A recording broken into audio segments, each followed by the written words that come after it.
Hello, Leo. Welcome to Higher Source Tarot for a special bonus tarot and oracle card readings today for all Leo, Sun, Moon, Rising, and Venus.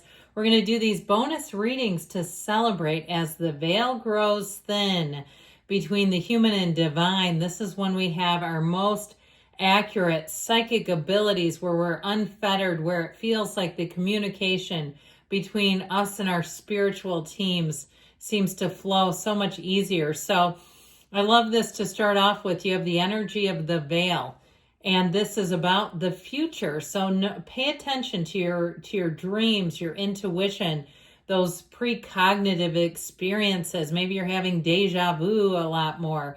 Know that there's something to that. It's not just nothing happening. So we'll have a money reading first, then a love reading.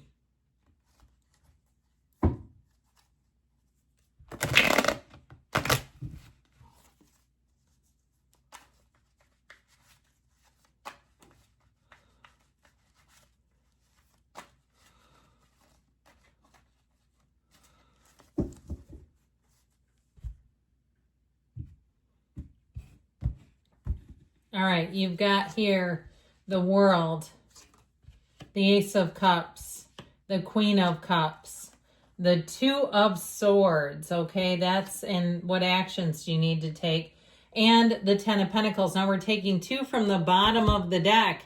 To me, this is logic, reason, clarity with the Ace of Swords and the King of Swords. It's also about nonsense. That King of Swords doesn't have much patience for nonsense. So I feel like you're going to be very shrewd with any type of deal. If you're selling things on Marketplace, you're not going to screw around with people who aren't serious. It's like you'll be very quick to block people who are wasting your time. The Ace of Swords also shows you or tells you to be very clear about setting goals. Set goals. This is a great time to do it. And you'll find that you'll surpass them in this energy. The swords, when the cards were made, represented nobility. They were a wealthy class. So I feel like this is your time to ascend, to make gains with money. Now, the World energy is the only major arcana here, but it is absolutely perfection. It's saying that the groundwork has been laid for you to be successful. If you've been toying around with an idea, it's time to stop toying and get serious. If you've been thinking of traveling, it's time to start making plans. If you've been looking at moving, again, it's time to get real, start making, tours or trips to open houses or doing something tangible that you can really see as action. It's time for you to take action is what I feel like they're saying. We love the World because it's freedom. It's a life without limits. It's new opportunities. And it's really grabbing that brass ring. And so I feel like they're trying to tell you that you are unstoppable. You are unlimited, but you've got to have that unwavering belief in yourself.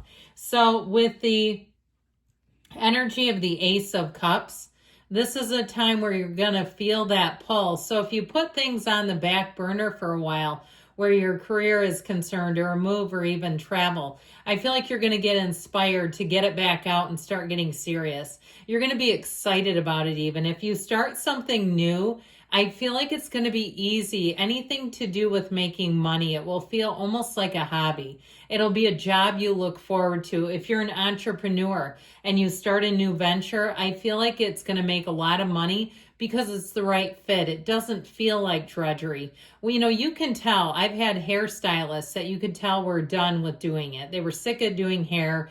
They were starting to talk about other careers. And it's like, well, it shows on the outcome. You can tell that, they get the job done, but they're not creative. They're not passionate. You're passionate, okay? You're in the place where when you're passionate too, your creative juices are flowing. So it's like you have an endless stream of ideas. So with the Queen of Cups and the outcome, if you're some kind of therapist, you're going to have clients lining up out of the door.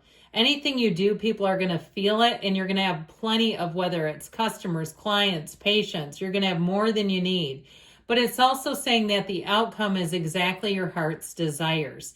So if it's a new housing situation, you'll have more than you thought you could get. You'll say this is newer, it's nicer, it's modern. And if that's what you want, okay? If you want old and farmhouse, then it's that.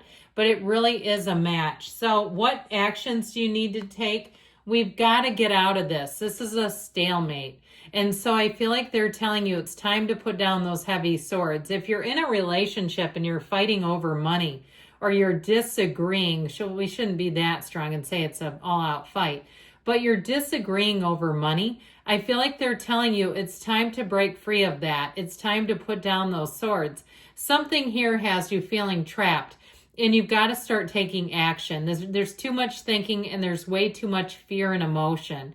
This is like being paralyzed in fear. So even the smallest of actions, even if you can start, if it's a housing situation, with looking into your circumstance, start Googling stuff. Do Chat GPT if you need to do that, which I like to use it for decorating, by the way. I think it does a great job.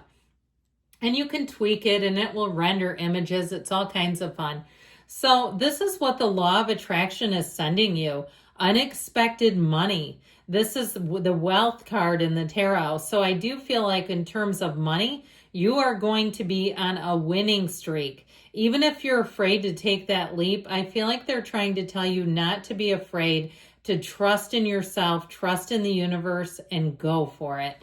So I liked that money reading, but now let's do a little love reading. See what the cards can tell you all about your love life.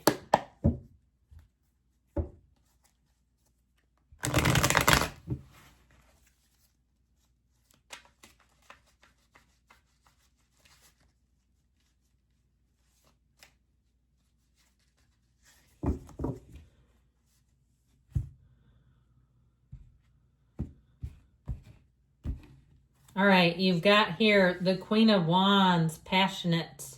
The Empress, double passionate. Oh, and the Sun, that's the outcome. Boy, is love going to come right for you. Okay, you've got the Two of Wands and the Knight of Swords. Now, the bottom of the deck are the clarifiers. You've got the Devil and the Nine of Cups. I feel like, and I mean this in the nicest of ways, I feel like this kind of a relationship where you're so madly, deeply, passionately in love might cause you to be just a little bit single-minded. Okay, kind of a little bit lazy. Okay, so we got to keep the fire alive in the money area of your life. Because when you're in love like this, it's like your cares just seem to fall away from you. So you have three major arcana. You've got Capricorn here. And I love the Empress and the Queen of Wands together. This Nine of Cups, though, with the energy of the Devil. Okay, it feels like, again, like you're so enthralled, infatuated, that you have to remember you have other responsibilities in life. So not to let up on the gas, especially if you are in college, if you're getting a degree or an advanced degree. This is not where we start not going to class anymore, because we're so in love. That's what this can do. So just be aware that you need to prioritize, okay? Because there's something about this that's so intoxicating that it can make you be blind. Love is blind, as we say. But I do feel like you have such a great love story. Now, I told you I love it when these two come in. I mean, talk about hanky-panky, both with knees apart for a reason, okay? This is what that signifies, all right? So I'm just trying to say it without totally saying it here. But with this Queen of Wands, whoever this person is, they could just pour you over ice and drink you up. They are going to be absolutely mesmerized. They find you very physically attractive, but they look at you and find all areas of you attractive. Okay, not just your physical appearance, but your sense of humor, your quick wit, your keen intellect, the way that you approach problems. They just find you sexy as hell. And so know that. And you may have others around too, where you're noticing you're getting a lot of, seems like lingering, people wanting to talk, them wanting to, flirt with you a bit. It's showing up here. So with the Empress, though, it gets beyond just the passion. This is real love. This is beyond just infatuation. It's somebody who wants a future with you. And it's a relationship that works under all conditions. Okay, an unconditional love. Because when love is conditional, it can be taken away from you so quickly. because it's based on some condition, and conditions change. Now you also have fertility here, so be aware of that. You have it here with the sun too. Now if you're here because you want a baby, then that's great because it is in the cards. But with the Empress energy, I feel like this is a love that will be like a once in a lifetime, where you'll say, I now know what love is. I truly know what it feels to stand in the sunlight of the spirit with my love, because it's right here and it's right now. So it couldn't be any better than this. This is the outcome. And know when the sun comes in, it is like a liberation, a new feeling of joy, a feeling of a relationship that goes beyond this lifetime. So I definitely would say you have a love story here. Now they're telling you, what actions do you need to take? Well, the Two of Wands is a card of taking action. It's a card of, he has the world in his hands, but he wants a bigger world. So set your intentions, but then follow it up with the actions. Get yourself out there, meet new people. What is the law of attraction? Bringing wealth, speed, the truth, eliminating things that don't work for you anymore, old programs, even old relationships. If it could interfere with this one, you may find that you sweep through your contacts and just get rid of it all, because great things are on the way for you all, Leo. I love you. I'll be back again soon.